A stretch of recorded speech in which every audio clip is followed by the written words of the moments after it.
સુરતના સરથાણામાં પ્રેસ અને પાલિકાના નામે તોડ કરનાર અને ખંડણીના 3 ગુનામાં વોન્ટેડ લલિત ડોંડાએ બુધવારે કોર્ટ સમક્ષ સરેન્ડર કર્યું હતું. કોર્ટે સરથાણા પોલીસને કબજો સોંપી દીધો હતો. સરથાણા પોલીસે આરોપી લલિત બાબુ ડોંડાની ધરપકડ કરી છે. અત્યાર સુધી લલિત સામે 15 ગુના નોંધાયા છે, જ્યારે તેના ભાઈ અલ્પેશ સામે 8 ગુના નોંધાયા છે. સરથાણા પોલીસે લલિત ડોંડાને સ્થળ ઉપર લાવી ઘટનાનું રિકન્સ્ટ્રક્શન કર્યું હતું.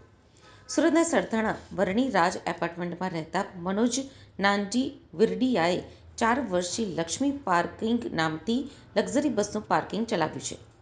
તેઓ જગ્યાનું ભાડું 60,000 આપતા હતા. વર્ષ 2022 જુલાઈમાં મનોજ વિરડિયાને તેના શાળા કોલ કરી 2 જણા આવેલા છે તેમ કહીને બોલાવે છે અને પછી વેપારીએ બંને શખ્સોને ઓફિસમાં બોલાવ્યા હતા. બંને વેપારીને કહ્યું કે આ શેડ અને પાર્કિંગ કરવા પાલિકા પાસેથી મંજૂરી લીધી નથી, જેથી પાલિકા અને પ્રેસમાં છાપી દેવાની ધમકી આપી શેડ તોડાવી નાખીશું. જો તમારે ચાલુ રાખવું હોય તો અમને પૈસા આપવા પડશે એમ કહી લલિતને 25,000 માસિક અને અલ્પેશને 10,000 મહિને માંગણી કરી હતી. બંને દર મહિને 35,000નો હપ્તો લઈ ગયા હતા. ઓક્ટોબર 22માં લલિતે 35,000 અને અલ્પેશે 25,000ની માંગણી કરી હતી. વેપારીએ બંને પૈસેથી પૈસા આપતા સીસીટીવી કેમેરાના ફૂટેજ મોબાઈલમાં લીધા હતા. પ્રેસમાં કામ કરતા ન હોવાની વેપારીને ખબર પડી ગઈ હતી. વધુમાં બંને ભાઈઓ એસએમસી અને પ્રેસના નામે શેડ તોડાવી નાખવાની ધમકી આપી 6.35 લાખની રકમ પડાવી હતી.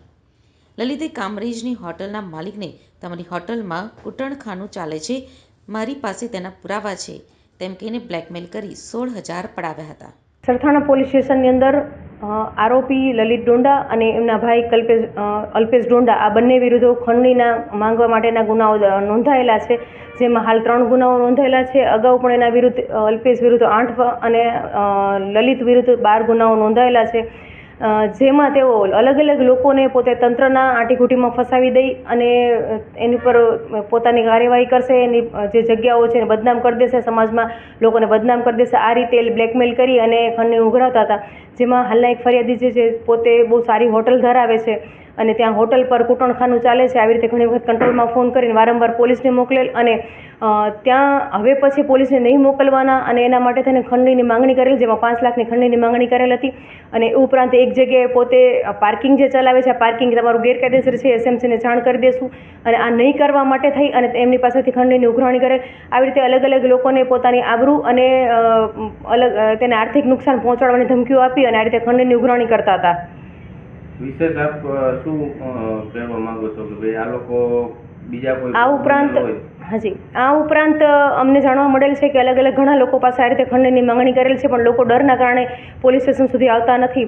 એટલે લોકોને એક એવી અપીલ કરે છે કે આવી કોઈ તંત્રની આંટીઘૂંટીની બીક બતાવીને જે આ રીતે ખંડણીની ઉઘરાણી કરે છે એનાથી ડરી નહીં અને પોલીસ સ્ટેશન આવી અને પોતાની ફરિયાદ નોંધાવી અને આવા તત્વોથી દૂર રહે.